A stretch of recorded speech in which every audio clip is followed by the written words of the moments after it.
음식점에서 이제 종사하시는 분들은 반드시 손을 씻는 습관을 가져야 됩니다. 화장실 가서 손을 안 씻고 와서 식기류를 만지거나 음식을 먹었을 때 다른 사람이 접촉을 하게 되면 네, 안녕하세요. 약드라이브의 칼로리입니다. 자, 오늘 노로바이러스 이야기를 좀 나눠볼까 합니다. 요즘 겨울철에 이제 노로바이러스 환자들이 많이 급증을 하고 있고요. 올해 특히 많은 노로바이러스 환자들이 발생하는 걸로 뉴스가 나오다 보니까 오늘 그 노로바이러스에 대한 전반적인 이야기를 좀 나눠볼까 합니다. 제가 본의 아니게 그 석사 박사 때 노로바이러스 연구를 계속 했었고 학위를 다 노로바이러스 관련된 주제로 받았기 때문에 노로바이러스 관련된 이야기들을 좀 전반적으로 드릴 수 있을 것 같습니다. 일단 노로바이러스는 예전에 이게 노워크 바이러스라고 불렸습니다. 이제 지역 이름이었는데요. 거기서 처음 발견돼서 이제 지역 이름을 부르다가 노로바이러스라는 명칭으로 바뀌었고요. 노로바이러스는 칼리시 바이러스에 속하는 바이러스거든요. 그래서 칼리시 바이러스 밑에 이제 여러 종류의 또 바이러스들이 있는데 뭐 설치류나 사람에게 이제 감염되는 노로바이러스들이 존재를 하는데 이 칼리시의 이제 칼리시가 라틴어로 컵이라는 뜻이고요. 그래서 노로바이러스는 구형 컵을 박아놓은 것 같은 그런 형태라서 칼리시 바이러스라고 불리고 있고요. 노로바이러스도 그런 형태를 갖고 있습니다. 일단 노로바이러스는 뭐 코로나 바이러스처럼 호흡기 이런 뭐 공기 중에 전파가 되는 그런 바이러스는 아니고요.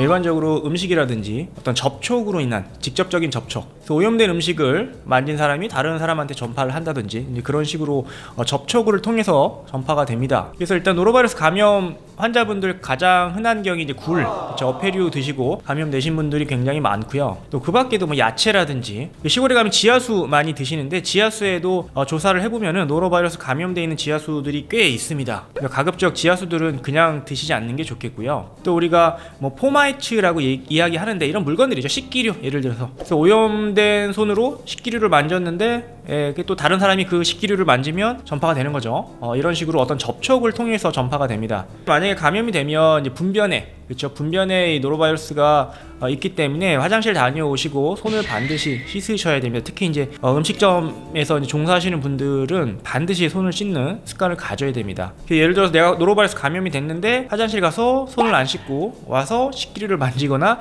음식을 먹었을 때 다른 사람이 접촉을 하게 되면 그 사람도 걸린다는 거죠. 이런 식으로 어떤 접촉을 통해서 전파가 된다라고 이해하시면 되겠습니다. 그러다 보니 어떤 손 씻기라든지 또 음식을 드실 때 대부분 좀 끓여 드신다든지 이런 습관을 들이시는 게 좋겠죠.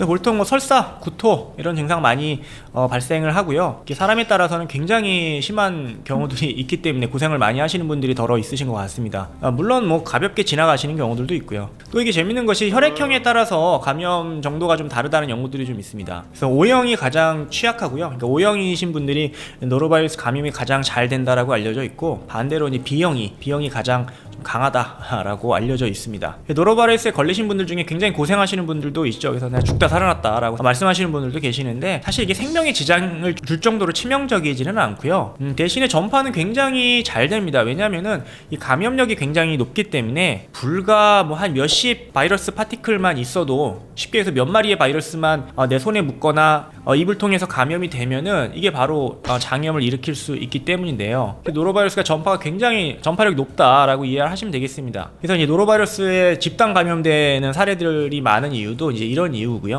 굉장히 적은 바이러스의 감염으로 인해서도 장염 증상이 발생을 할 수 있기 때문에 한번 걸리면 굉장히 많은 사람들이 고생을 하시게 됩니다. 이게 이제 바이러스지 않습니까? 바이러스? 어피류나 이런데 이제 들어있는 감염된 노로바이러스들은 뭐 몇 달이 지나도 존재한다라는 그런 연구들이 있기 때문에 그만큼 전파력도 높고 또 이 겨울에 이 추위에도 굉장히 강한 바이러스라고 생각을 하시면 되겠습니다. 이 노로바이러스가 아직 치료제가 없습니다. 아쉽게도 치료제가 없기 때문에 그래서 감염이 되시면 일반적으로 설사를 많이 하시니까 수분 섭취라든지 이제 이런 어떤 대증요법을 통해서 증상을 좀 빨리 개선하는 그런 치료를 하게 되죠. 근데 보통은 뭐 한 2-3일 정도 지나면은 괜찮아집니다. 그 안에 좀 빨리 회복할 수 있게 지사제라든지 설사를 멈추는 약이라든지 복통약이라든지 뭐 구토를 좀 억제해주는 약이라든지 이런 약물을 통해서 증상을 좀 없애주는 거죠. 또 이게 아직 백신이 없습니다. 백신이 있는지. 이 노로바이러스가 RNA 바이러스인데요. 여러분 이제 코로나 바이러스도 RNA 바이러스죠. 그래서 RNA 바이러스들의 일반적인 특징은 변이가 굉장히 많습니다. 노로바이러스도 변이가 엄청나게 많습니다. 굉장히 다양한 종류들의 노로바이러스 타입들이 존재하기 때문에 이게 백신을 만들어내기가 굉장히 어려운 거죠. 또 이게 굉장히 생명에 어떤 큰 영향을, 치명적인 바이러스가 아니다 보니까 백신을 굳이 안 만들어도 된다라는 어떤 뭐 그런 생각도 좀 있고, 뭐 하여튼 여러 가지 원인으로 인해서 아직 백신이 존재하지 않기 때문에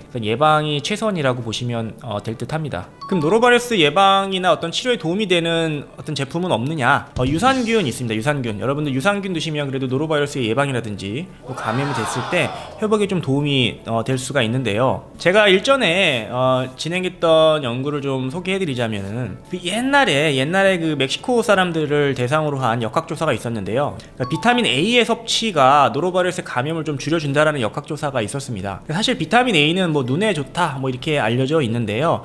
사실 비타민 A는 어떤 면역 기능을 정상적으로 발휘하는데 굉장히 중요한 비타민이고요. 그래서 실제로 뭐 아프리카나 이런 감염에 취약한 국가나 이런 지역에서는 비타민 A 섭취를 권장해줍니다. 그러니까 이게 부족하게 되면 면역력이 떨어지기 때문에 여러 가지 감염증에 좀 취약해지거든요. 비타민 A의 어떤 섭취가 노로바이러스 감염에도 영향을 줄 수 있다라는 역학조사가 있었기 때문에 제가 이제 동물 실험을 통해서 비타민 A를 먹인 쥐들과 먹이지 않은 쥐들에게 쥐 노로바이러스를 감염시켰을 때 과연 증상이라든지 여러 가지 어떤 것이 좀 변하는지 좀 살펴봤었는데, 일단 비타민 A를 섭취한 쥐들에게는 노로바이러스 감염을 하더라도 좀 더 빨리 회복이 되거나 덜 감염되는 그런 경향들을 좀 보여줬고요. 그래서 실제로 비타민 A가 노로바이러스 감염에도 좀 도움이 된다라는 역학조사를 동물 실험으로 확인을 한 것이죠. 또 하나 재밌는 사실은 비타민 A를 섭취하는 도중에 노로바이러스를 감염을 시켰을 때에는 장내 미생물 중에 여러분들 잘 아시는 유산균, 그렇죠? 락토바실러스가 유의하게 증가한다라는 사실을 발견했습니다. 즉 비타민 A 자체의 어떤 노로바이러스를 좀 저감하는 효과도 있겠지만은 장내 마이크로바이옴, 미생물을 좀 변화시켜서, 즉 유산균을 좀 증가시켜서 그게 노로바이러스의 감염을 좀 줄일 수 있지 않을까라고 생각을 했던 거죠.